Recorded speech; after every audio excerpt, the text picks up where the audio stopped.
When discussing driving games, there's a subcategory of them that doesn't often get discussed, and that is video games based on 18-wheelers.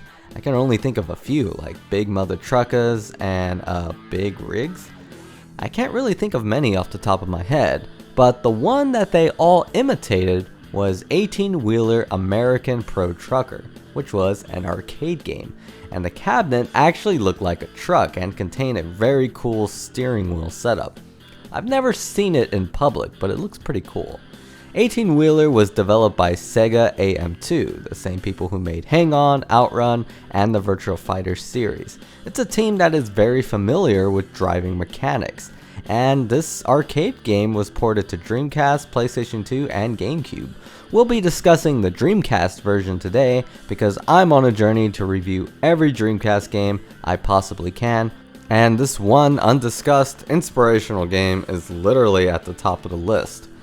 There are 6 modes. You have the standard arcade mode, which is the main game, and you have parking, which is a set of challenges consisting of parking your truck, score attack, which lets you go through smaller versions of the arcade tracks and lets you challenge your highest score, and versus mode, where you can battle it out with another player, records, where you can view your high scores, and options, where you can set the game to very easy because this game is pretty hard.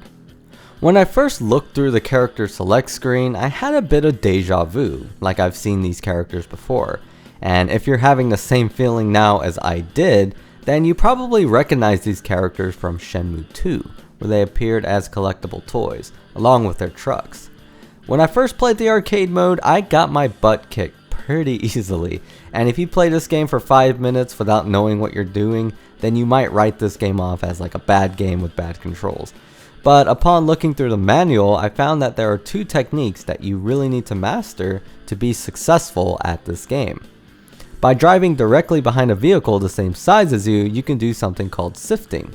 Basically, it's a speed boost, and you can honk your horn when you need cars to move out of your way, that way you don't have to slow down or maneuver around them. In the arcade mode, you have a rival named Lizardtail, and his trash talk is more than enough reason for you to try this game. Lizardtail can really mess up your playthrough. This guy is a madman. No!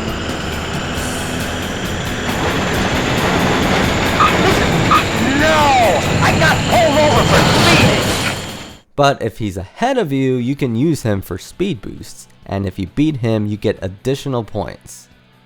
In between levels, you do a parking minigame, and if you complete the game successfully, you get upgrades, which I feel like you'll need. At the beginning of each level, you also get to pick your haul. The more difficult the haul, the more money you'll get. Beating the arcade mode can be frustrating, especially when there are tornadoes in the area. For stage 1, you got New York to Key West, then St. Petersburg to Dallas, that's where that damn tornado is, then Dallas to Las Vegas, then the final stage, Las Vegas to San Francisco, which is my favorite because it's at night and it gives a really cool atmosphere. I actually like the gameplay a whole lot. The first person view perspective actually works really great, and I find myself using that more than the third person perspective. I find it easiest to beat the game with the Highway Cat because she's the fastest, but once you get used to the playstyle of the game and the courses, beating the game with other characters becomes more feasible. Beat the game with everyone and you unlock Nippon Maru, which is a Japanese driver who has a really cool looking truck.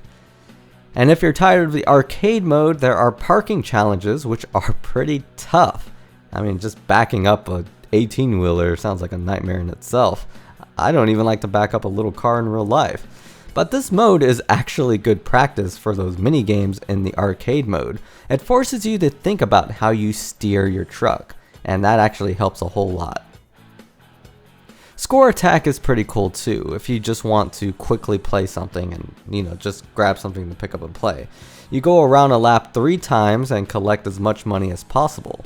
Lizardtail comes out here and you can even destroy him for more money. You can do some crazy stuff in this mode and rack up crazy amounts of cash. This is probably my favorite mode. Versus mode is basically score attack with 2 players via split screen.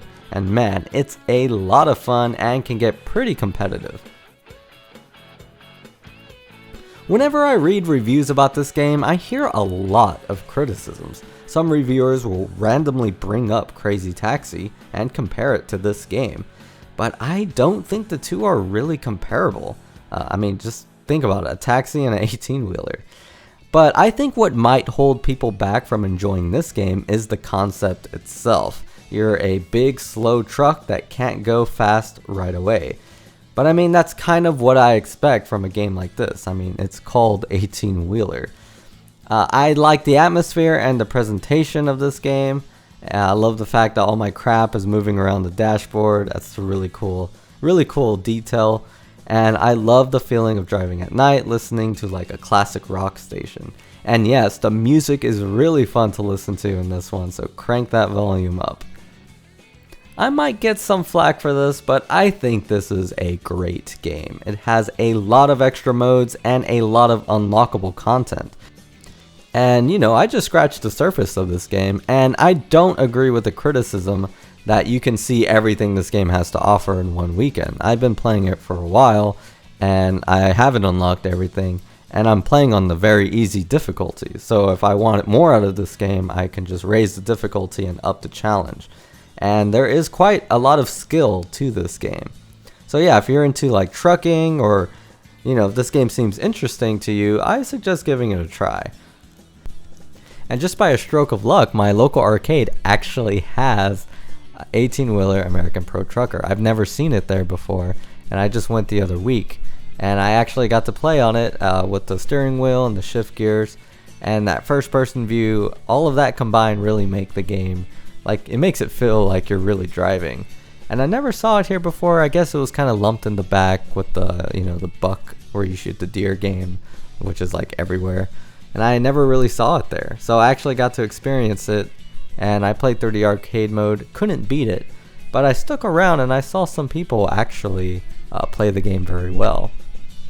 So I'm pretty lucky to have experienced this game, and I can play it anytime I go there. Well, I hope you enjoyed this Dreamcast game review. Have you ever played this little gem? Leave it in the comments below.